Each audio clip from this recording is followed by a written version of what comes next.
Welcome to पिप्स pulse और traders. आज मैं आप लोगों के लिए लेके आया हूँ पाउंड डॉलर के लिए एक फोरकास्ट वीडियो कि हम लोग नेक्स्ट वीक पाउंड डॉलर को किस तरह एक्सपेक्ट कर सकते हैं। नाउ अज्यूमिंग कि आप सब भी स्ट्रक्चर के ट्रेडर्स हैं, तो मैं स्ट्रक्चर बेस्ड एनालिसिस करूँगा मल्टीपल टाइम फ्रेम्स के अंदर और मैं आपको अगली वीक की मूव प्रिडिक्ट करके बताऊँगा। Now this can be wrong and this can be right. This is a probability based market और इसके अंदर कोई भी चीज़ 100% नहीं होती।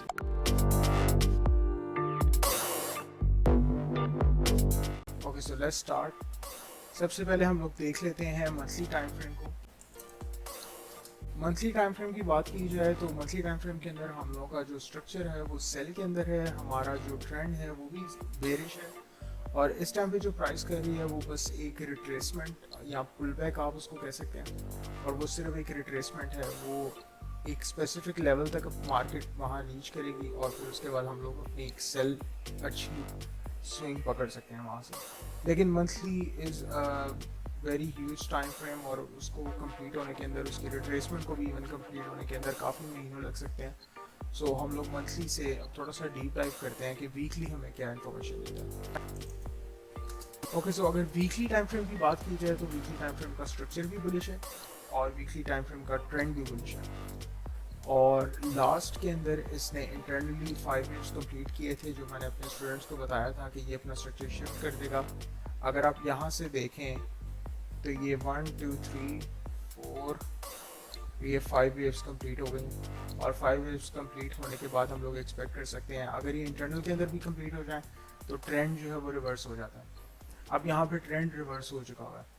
उसने ब्रेक करने के बाद एक मोमेंटम कैंडल बेरिश के अंदर क्लोज की, उसके बाद 2 डोजी स्टाइल कैंडल क्लोज किए हैं जिसके अंदर एक बुलिश थी और वहाँ से हम लोगों की एंट्री थी फॉर द नेक्स्ट हाई जो भी कंफर्म होगा वीकली टाइम फ्रेम पर। So it's a swing trade. अगर आप लोगों में से किसी ने होल्ड किया तो प्लीज़ डू कमेंट। इसके बाद हम लोग चलते हैं, इसके ऊपर और कोई इन्फॉर्मेशन नहीं है अभी तक क्योंकि अभी इसका हाई कंफर्म नहीं हुआ, ये रिट्रेसमेंट की तरफ नहीं आया, तो वीकली के बारे में हम लोग और कुछ बात नहीं कर सकते। Let's go to the daily time frame. अगर डेली टाइम फ्रेम की तरफ आ जाएं तो डेली टाइम फ्रेम भी ट्रेंड इसका बुलिश है, इसका स्ट्रक्चर भी बुलिश है और इसने भी अभी तक अपना हाई कंफर्म नहीं किया। लेकिन यहाँ पे एक स्मॉल लिटिल डिटेल है जो हम लोग नोट कर सकते हैं, वो ये है कि ये कैंडल जो हम लोग की लास्ट डे की क्लोज हुई है, ऑब्वियसली फ्राइडे, उस कैंडल का मोमेंटम उससे पिछली कैंडल के मोमेंटम से बहुत कम है। और अगर हम लोग इस कैंडल को देखें तो इसका इससे मोमेंटम ज़्यादा है। अब ये मोमेंटम इसने गेन किया होगा ऑब्वियसली यहाँ पे कंटिन्यूशन स्ट्रक्चर के लिए देने के, और स्ट्रक्चर के कंटिन्यूशन दे के इसने इसी पे एक रीटच किया है और रीटच करके ये दोबारा ऊपर चले गई है। नाउ आई एम एक्सपेक्टिंग कि डेली के अंदर ये मंडे ट्यूसडे या वेडनेसडे के अंदर ये अपना हाई कंफर्म कर लेना चाहिए इसको डेली टाइम में, और अगर ये अपना हाई कंफर्म कर लेती है तो हम लोगों का सबसे पहला लेवल होगा बाई की एंट्री फाइंड करने के लिए ये वाला। आप लोग ये लेवल मार्क कर लें अपने चार्ट के ऊपर और आप यहाँ पे आप लोगों को जैसे मैंने कंफर्मेशन सिखाई है, अगर आप लोगों को वो कंफर्मेशन मिलती है आप लोग वहाँ से बाय लें और इन्जॉय करें अपने प्रॉफिट को। लेकिन अगर यहाँ से ये नीचे क्लोज कर जाती है इवन 1 पिप भी, तो हम लोग इसको एक्सपेक्ट कर सकते हैं नीचे वाले जोन से फिर हम लोग सेंटर के अंदर इसके अंदर पंगा नहीं लेंगे। इसके ऊपर इतनी ही इन्फॉर्मेशन है। अब हम लोग थोड़ा सा और डीप डाइव करते हैं थोड़े छोटे टाइम फ्रेम की तरफ, जो है 4 our 1 our M30 and M15 तक ये फॉरकास्ट होगा और एनालिसिस होगा। अब चलते हैं हम 4 आवर की तरफ।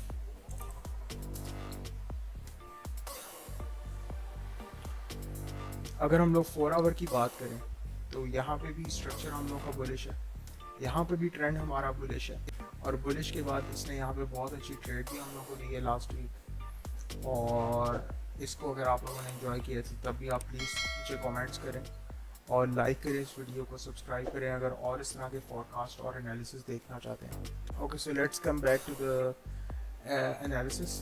तो हम लोगों का स्ट्रक्चर यहाँ पे शिफ्ट हो गया लेकिन अभी तक हाई कंफर्म नहीं हुआ।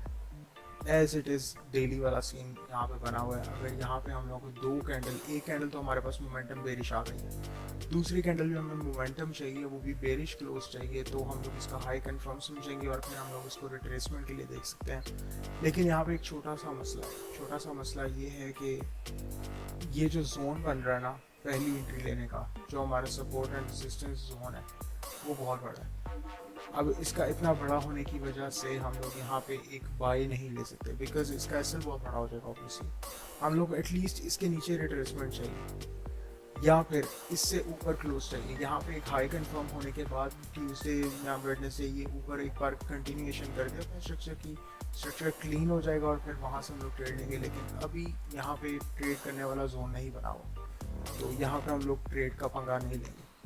अब इस चीज़ को क्लियर करने के लिए हमें जाना पड़ेगा इससे छोटे टाइम फ्रेम में, जो है 1 आवर। तो 1 आवर में चलते हैं, वहाँ देखते हैं क्या इन्फॉर्मेशन है।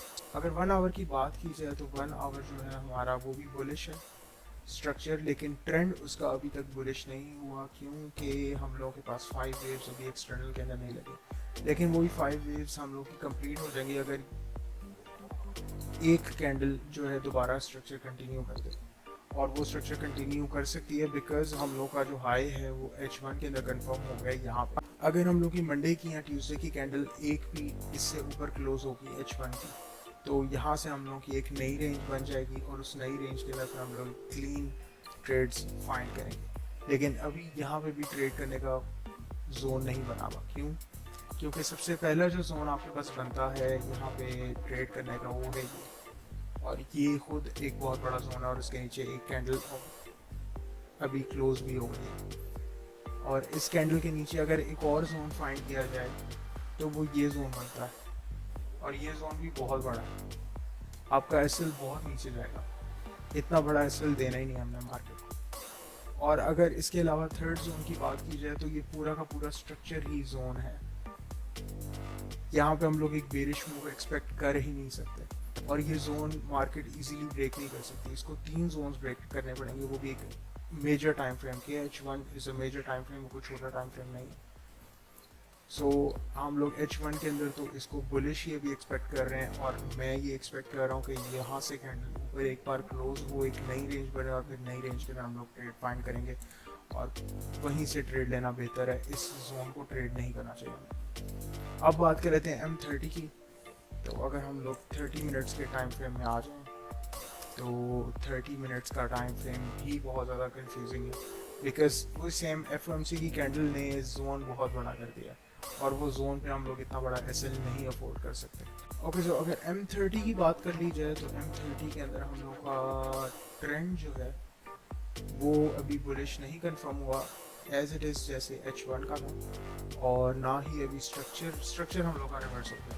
स्ट्रक्चर अब हमारा बुलिश है, और जब इसने रिट्रेसमेंट स्टार्ट की, हाई हमारा कंफर्म हो गया, रिट्रेसमेंट स्टार्ट की, जोन से नीचे इसने क्लोज कर दिया, यहाँ पे हमारी ट्रेड नहीं है। और वही सेम चीज़ इसको भी मैं बुलिश ही एक्सपेक्ट कर रहा हूँ, क्योंकि इसने वो स्ट्रक्चर वो अपना जोन से नीचे ब्रेक के बाद इसने 2 इंगल्फ कैंडल्स बनाई हैं, और ये अब ऊपर की तरफ ही जा रहा है। तो मैं M30 को भी अभी ट्रेड करने का मशवरा नहीं दूंगा।